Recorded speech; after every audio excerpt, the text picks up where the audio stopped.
Preserves like canned tuna are used a lot in Spanish cooking. I'm going to show you a delicious pinchos that I tried in San Sebastian many years ago.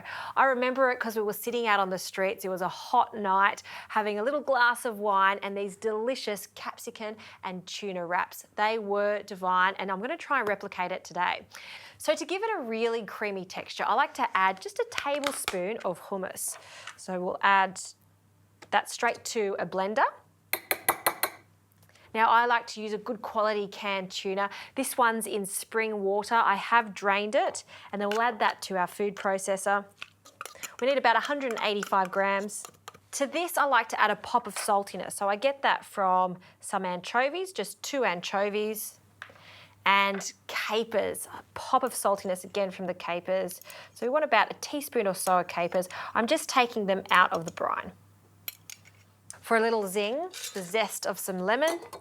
I'm not going to add the juice because I want this to be like a thick paste or a pate, if you like. All right, a very small amount of salt because our tuna, anchovies, and the hummus already has a little salt in it. And then just to whip it and bring it all together, some really good quality olive oil. Great, that is plenty. And I'll blend this until it's smooth and creamy.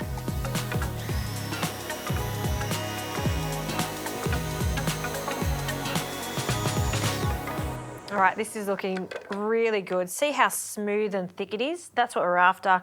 This in itself is delicious spread on some hot toast or in a sandwich, even as a dip. It's also really great served with capsicums. I always have a jar of roasted capsicum in my pantry for occasions like this because they are really good and you save so much time. So we're going to just lay them out. What I like to do is add my tuna. Just spread it, not too thick, not too thin, just almost to the edges, leaving about a ½ centimetre border. And then very delicately, we're going to wrap them. Now, if you wanted to serve this as an entree, you could add some lettuce leaves to a plate and then pop these on, fantastic. Or if you want to make them bite-sized pinchos, what I like to do is just grab a knife and we're just going to tidy up the sides, just so we can expose the tuna, and then cut them into smaller bite-sized pieces. So I like to grab a toothpick and pop that in there, and I'm going to assemble them on a beautiful board. So I'll make a few more of these and then we can put it together.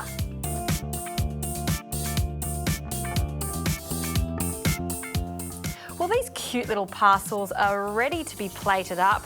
I've just finished rolling them, and a toothpick just to make it much easier to pick up when you're passing them around, maybe at a party.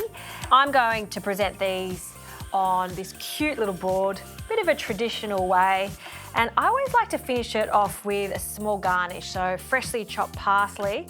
Oh, I've got some chives here. Chives and tuna work really well. Just cut the tops off and we'll just finely chop it just for a garnish. Sprinkle that over the top just for some extra decoration. Looks really good. And that served with a glass of Spanish white wine or even some dry sherry. The dry sherry in Spain is so good. It goes really nicely with little pinchos like this. Tuna wrapped in capsicum. This is such a delicious little party treat. So good.